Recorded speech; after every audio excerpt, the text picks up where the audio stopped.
All right. You all have heard of culture shock, right?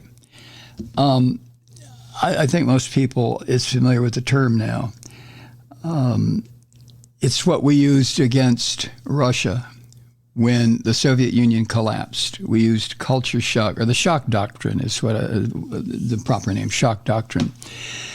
And as a result of our use, now when I say our, I'm not talking about you and I, or you and me, or the military, or I'm talking about what happened in Russia when the Soviet Union collapsed. Shock Doctrine, it's what it's called. It's the concept that was put out there by author and activist woman named Naomi Klein.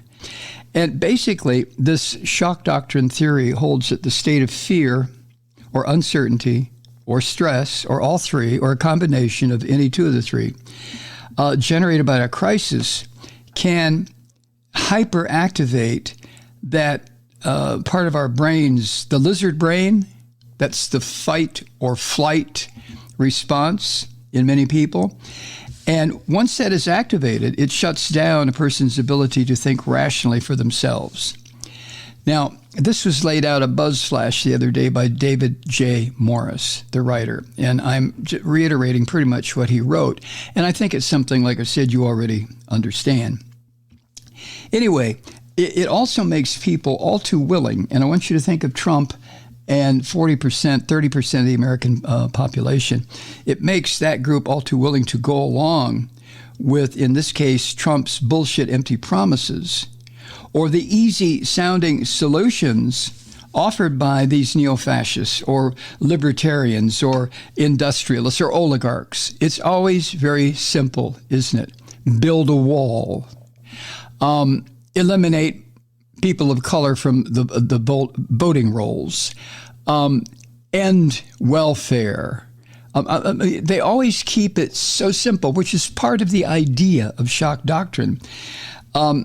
Solutions which always transfer even more money and power and influence to those people who already have too much. In our case, the capitalists, the people who actually manipulate and or manipulate the Congress of the United States, but also manipulate just about every damn branch of government that is available to us.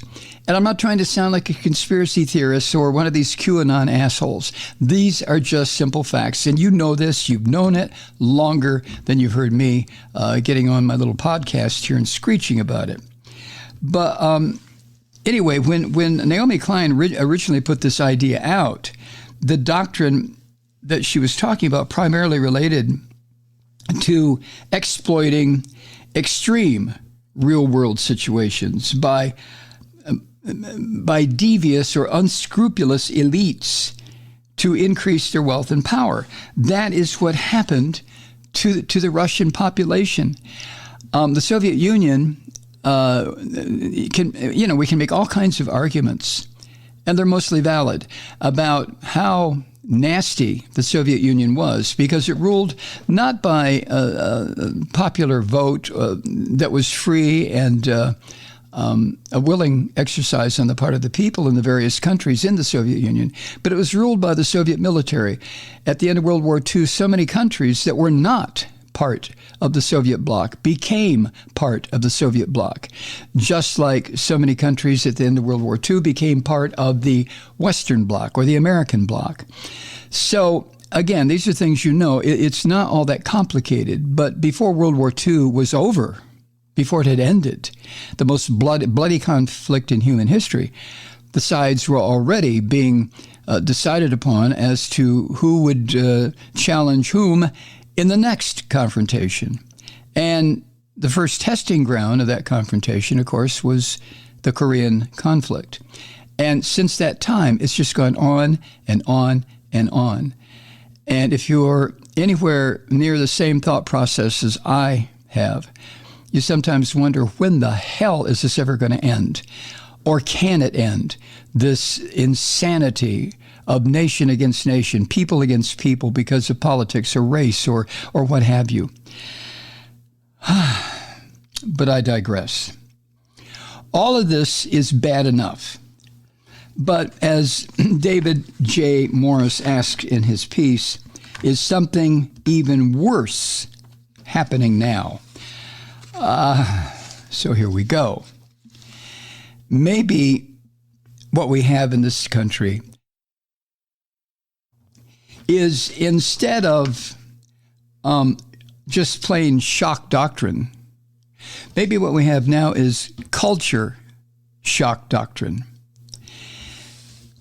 As David defines it, or as the Oxford Languages Encyclopedia defines it, it is, quote, the feeling of disorientation experienced by someone when they are suddenly subjected to an unfamiliar culture or way of life or set of attitudes, end quote.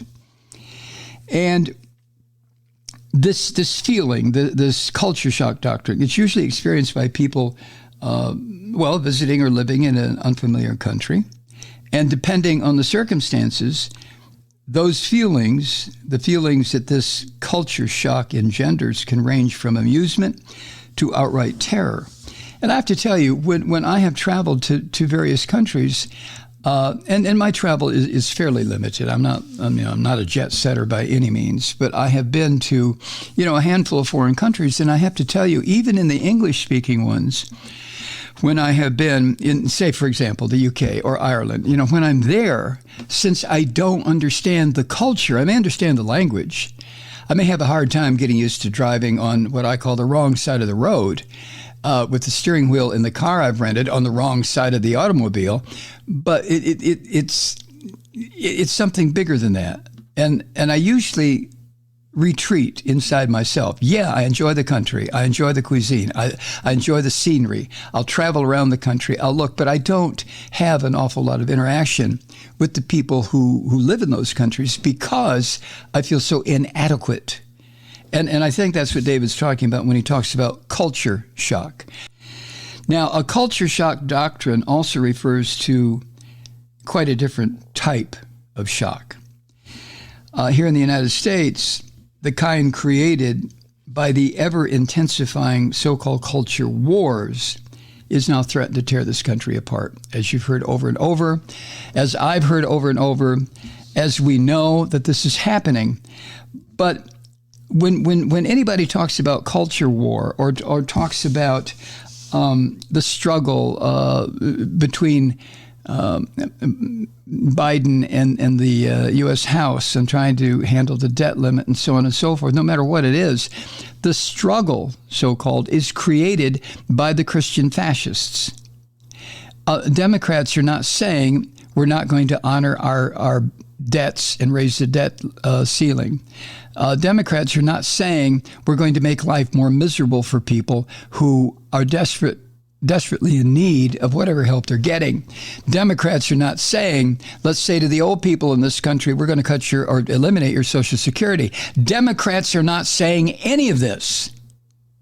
This is what the Christian fascists are saying. So when I see the conflict between the left and the right, I just want to scream. It is not a conflict between the left and the right. It's a conflict between the so-called right wing and decency. And the right wing in this country wants to destroy, eliminate, gut forever the idea of decency.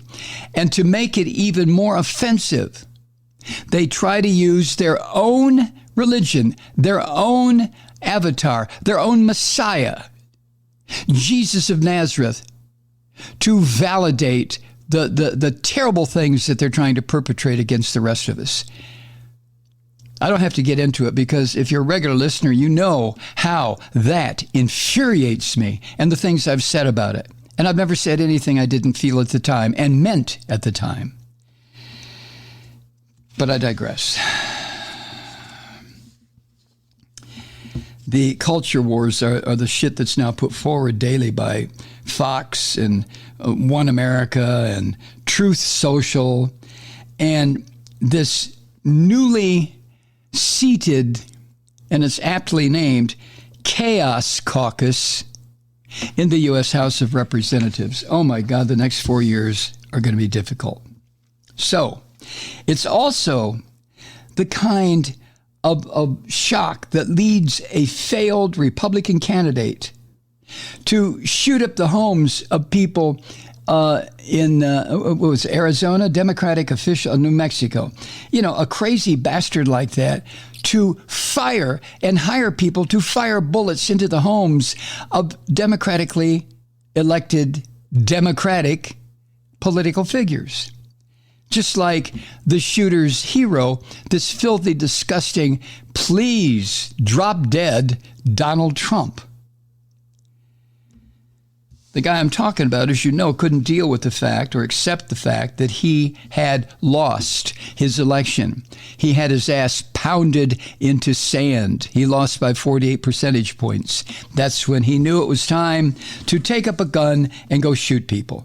It's also the kind of chaos, the kind of so-called culture wars that are now allowing Marjorie Taylor Greene to scream about Jewish space lasers setting fires in California. I mean, how bizarre and insane is that?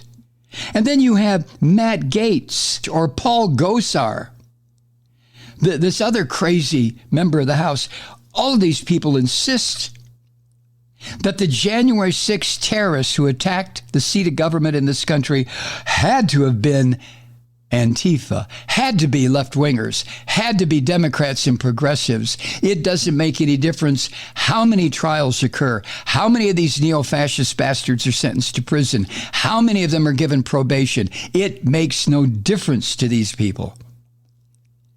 And they know that they have this vast multi-million member audience in this country who are so willing to suck up this garbage, to drink this poison, to actually believe the crap that these people are putting out. Hi, Truth Seekers. Mike Malloy here. You know, the Progressive Voices Network brings you commercial-free commentary from today's leading progressive radio hosts and pundits, like me, Mike Malloy, 24 hours a day. I'm not your typical old guy from the 80s or the 90s talk radio host, and Progressive Voices is not your typical talk radio network. It's a listener-supported nonprofit with no corporate control whatsoever over our broadcast. So hosts like me, Mike Malloy, are free to rant and scream and carry on about whatever we like.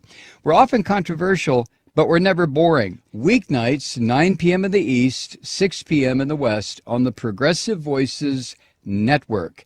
Always progressive, always on. I'm Mike Malloy. Keep it lit.